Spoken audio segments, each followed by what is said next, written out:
Well, let me start by saying what a great ball game and a great tournament run by Troy. That's a team that plays with a lot of energy, does a great job of just battling. Obviously, they took two of the three from us in the regular season, and so we knew they were going to be hard fought. So I just think, my hat's off to them. They had a great year and did a great job all the way through this tournament. With my team, I've said this all along. They will compete. They'll battle. They'll give us everything they got, and you can't really ask for any more than that, especially this time of year. So that was a fun game to watch them figure out how to turn it on and go. Bailee, I'll come over. Every time you stepped up to play tonight, you were able to execute and just kind of help the Bobcats gain momentum, one play after another. Kind of assess your own individual play. We talked before a game about just going from one pitch like onto the next pitch and just focusing on one at a time, and I tried to do that as best as I could, and we worked on like staying quick to the ball, and so I changed my mentality and tried to just put the ball in play. The second time you guys faced Troy in this tournament, what did you see differently from them today versus the first time? They're a really good team, so we knew coming in that it was going to be a battle, and we were going to have to play to our best ability because they're really competitive and they never give up. And so we came out and just played our best game and knew we could do it if we picked up our offensive side. Oh, Lord. Teammates and especially King, her performance today for you guys to bounce back the way that you guys did from the first game today, to come out and just fight your way through this one to get to the final. Well, King's really good. She's been waiting her turn, and I was just really proud of the way that she came in and just did her job. Like, she's really good, and she has a lot of talent, and we knew that she'd get the job done. And the rest of the team, like, picked her up, and we were really loud in the dugout, and it was just a fun game. Like, we just had fun. Coach, not Randy, obviously, you wanted to pull her from this game just to give her rest. How can she kind of move forward, or I guess, move forward knowing that she's going to be the starter and just kind of gain momentum again tomorrow a little bit, knowing how much she's played in this tournament and how worn down she might be? Well, I think the good part of this, and I probably shouldn't say this out loud, but she hasn't really thrown that many pitches.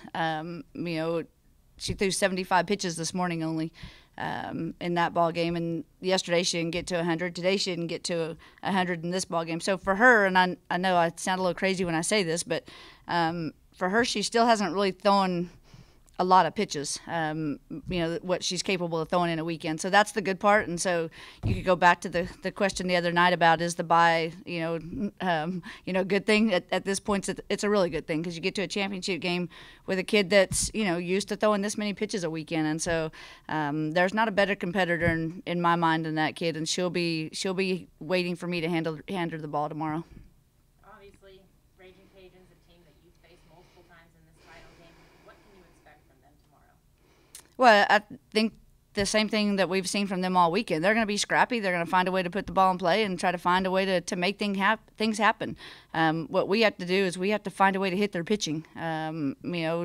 Summer's done a great job this weekend, and she's kept a soft balance along with everybody else. So we have to figure out a way tonight and tomorrow morning of a way to get to her and get to the next pitcher, in my opinion. Kind of off of that, obviously, we didn't speak with you after today's game against Louisiana. How impressive is it to have two teams like that have pitchers that just go out there and can do what they did today? Yeah, at this level, at this point of the season, for those two pitchers to go out and dominate the game the way they did today is very impressive. When you get into May and you can shut teams down offensively, you're doing something pretty well in that circle. So I was shocked that the two pitchers threw as well as they did today against these two teams' offensive mindset. And obviously Ariel got injured. I know you may not want to release if there's anything more to say, but obviously she still played. So what did you see from her being able to still go out there? Again, you got a kid that's going to compete her tail end off, and so Ortiz is going to play the game no matter what. I mean, she hasn't missed a start in the entire year, and I don't see her missing tomorrow unless there's a cast on that hand. Bounce back a little bit. You have talk a little bit about the performance of Megan King, freshman coming in. Just much like I asked Bailee, just to come in and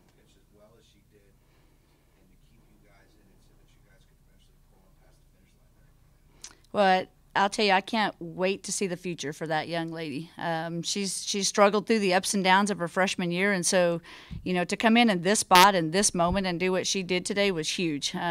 If nothing else, the experience of it and getting to be in that spot in that moment for her teammates probably is the biggest thing for me. But she's got a bright future for us. We're excited to see what she does. If you could talk a little bit about what you saw from your team tonight. It seemed like every time you guys took the lead, Troy came right back there in the bottom half of the inning, and then you guys would come out again and fight back. And just talk a little bit about as you guys rolled into extra innings, you guys just kept pushing there. What did you see from your team? Well, it's one of the things that's made us successful this year is that we have continued to push back. I don't ever feel like we're out of a ball game, and so it's been a fun group to have and a fun group to watch because they compete as well as any team I've ever had when it comes to push comes to shove.